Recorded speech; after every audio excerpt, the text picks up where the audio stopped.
not only am I late with this video, but I'm late with planting my vegetables too. There's a couple of vegetables I wanted to plant at the beginning of this month that I haven't gotten around to, but that's going to be happening very soon. So let me show you the vegetables I'm going to be planting in February, and let's grow something awesome this year.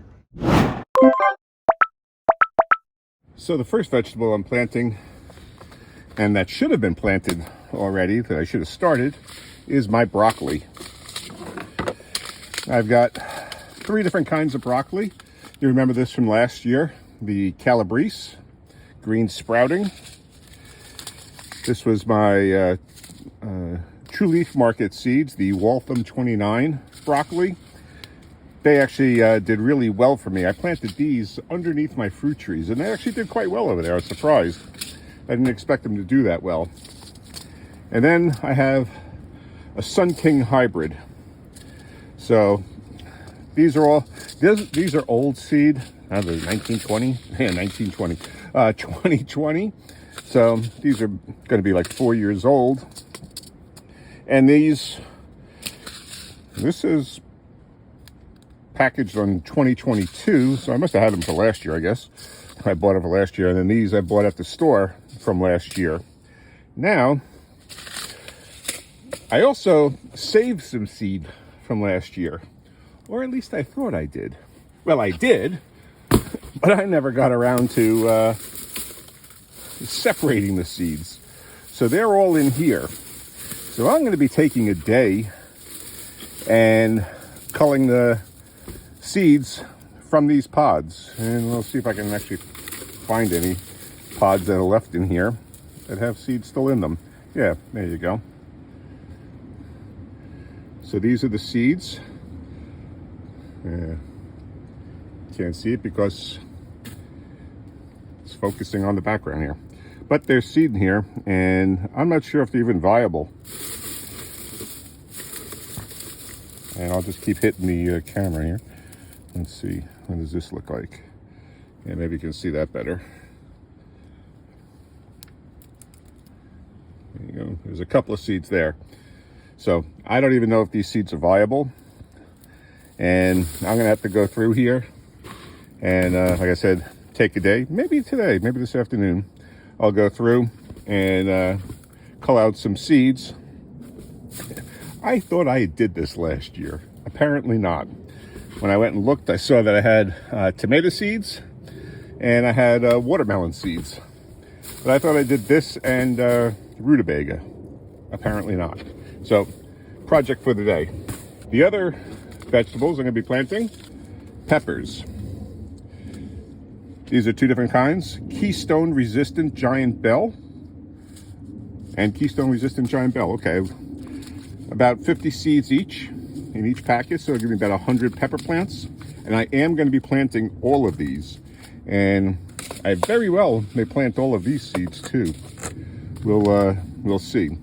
As I mentioned previously, I'm not growing as many different kinds of vegetables this year. I'm just going to be growing a lot of the ones that I want to have out there. Mrs. Garden Grown Groceries likes peppers and likes to use them in a lot of different dishes, and you can freeze peppers easily. So we're going to grow a lot of them, hopefully 100 different plants. And another one of the late ones that should have been in the ground already is my celery. This is Utah Tall, and there's 700 seeds in here. I'm not planting 700 celery heads, but I'm going to be planting a lot of celery. I'm not quite sure how we're going to keep it because I eat celery. I love celery, particularly with cream cheese, but I'm not quite sure how much I'm going to be able to use, and if I do grow a lot, if I can somehow preserve it. If anybody's got any knowledge on preserving celery, let me know in the comments. This one I wanted to start at the beginning of the month as well with my broccoli. Peppers are going to be at the end of the month. Another thing I should have started already are my potatoes.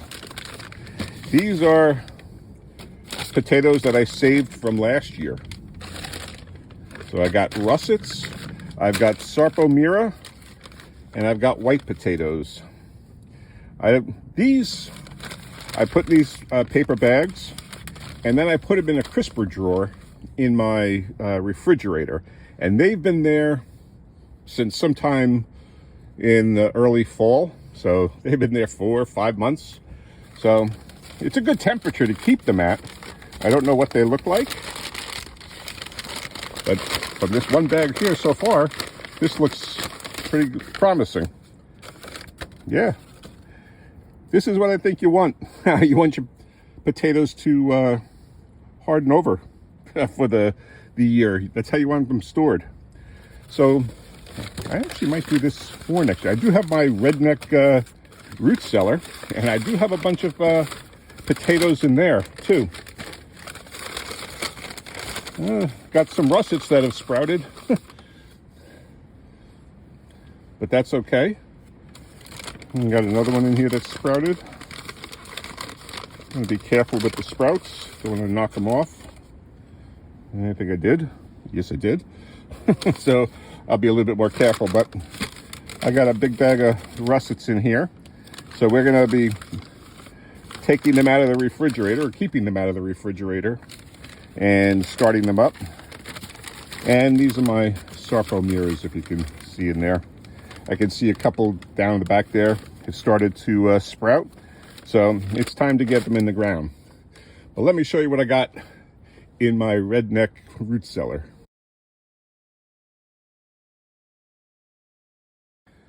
So part of my problem is I've got a mouse problem.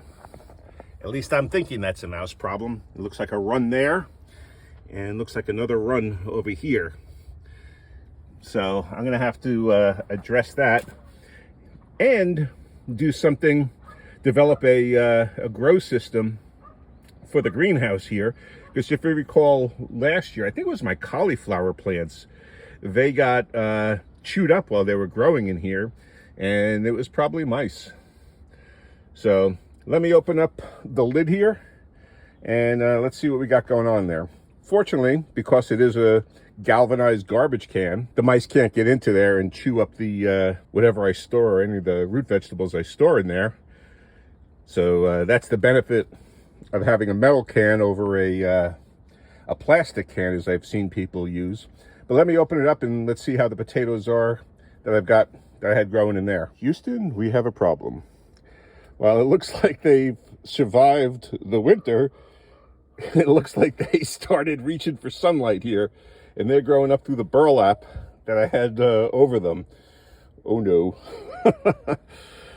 And I think it's going to be difficult getting them out of that burlap without breaking off some of those stems. But let me pull them out and let's see what we got. Look at this mess. Wow. It's not fatal, but it's far, far from ideal. You definitely don't want your potatoes looking like this. And that's my fault, obviously. I wrapped them in burlap. I thought that would do well to keep them, but I noticed that the burlap is a little damp.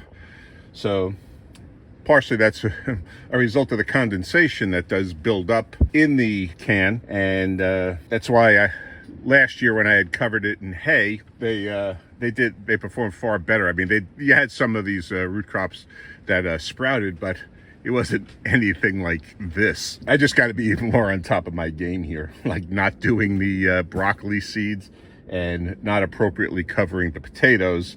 I've really set back this bunch. And look at this potato here, though. Look at that. So we can work with this, but as I said, it's not ideal. It's not what you want. So it's good that we have, the other potatoes that we kept in the refrigerator.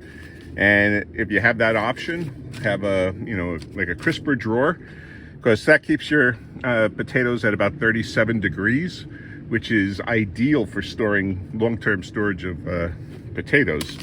And so I just might store all of my potatoes in the refrigerator next year. I wanted to do like a comparison to, see how the ones in the potato in the refrigerator did compared to the ones in the root cellar. And of course, I put these behind the 8 bowl by not appropriately covering them. But I still think I would have had some sprouting growth, just because we had a pretty mild winter up until this month. It allowed more condensation than I think would normally develop in the root cellar over winter. But we're still going to plant these, still going to see what we can do and try and get some potatoes out of them. But as I said, got a bag of russets here, got some Sharpomira, spelled Sarpo, but pronounced Sharpo, and a couple of white potatoes.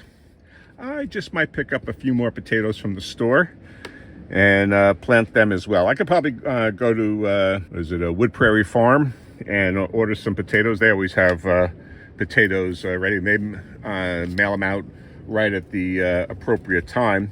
And that's where I got the Sharpomiras from last year. I'll decide what I'm going to do in the next couple of days. I wanted to get these in early as well, the potatoes into the ground early as well, get them started sprouting. They've really handled that for me. I'm going to have some work to do over the next week, getting all this stuff into the ground, but I'll obviously show you what I'm doing as I get to it.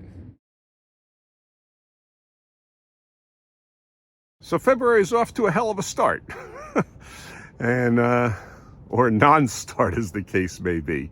And looking at my picture in the viewfinder here, looks like I need a new hat.